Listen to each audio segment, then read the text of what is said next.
What is it like being bilingual? Honestly, it's very confusing. Now, speaking from my point of view as a Hispanic American, I think it's safe to say that none of us are actually completely fluent in Spanish. But in reality, what we're actually fluent in is Spanglish. Like, for example, it wasn't until 8th grade that I found out that the word for vacuum in Spanish is not actually vacuum, and that in reality, it's actually aspiradora.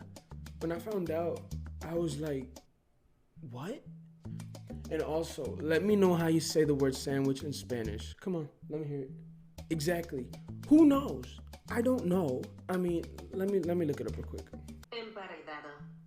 Emparedado? That just makes no sense. It makes sense just to call it sandwich. It's gotten to the point where even people in Spanish countries who just speak Spanish call it sandwich. I have never heard anybody say emparedado in my life.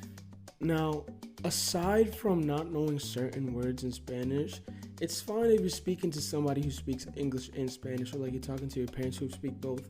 But there's nothing worse than speaking to a family member or just anybody, period, who doesn't know English. So you go to try to say something and then you're like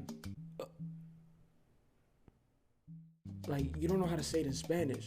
So how do you communicate your thoughts?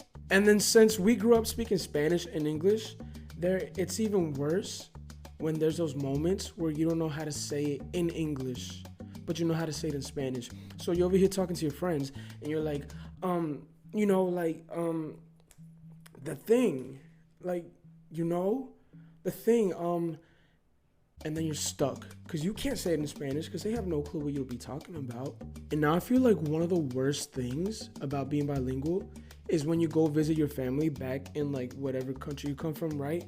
And then there's kind of like that language barrier, because growing up in America, like I said, you speak Spanglish. So there's certain things that you don't know in Spanish. Some words are just like too complicated, too big, you don't really use, like aspiradora. Like if I ever went to Colombia and they told me, hey, can you get la aspiradora? I'd be like, la vacuum? What are you talking about? So like it's happened to me where I've been to Colombia, right? And I'm talking to like my cousins or my aunts and my uncles in Colombia, and they'll just say something, right? And I'll just be like, and it's embarrassing because you don't want them to think you're like so Americanized to the point where you forgot Spanish. Like toilet in Spanish, it's not toilet, it's inodoro. That does not make sense in my head. Like, why is it not el toilet? Another thing about being bilingual is that everybody expects you to be a translator.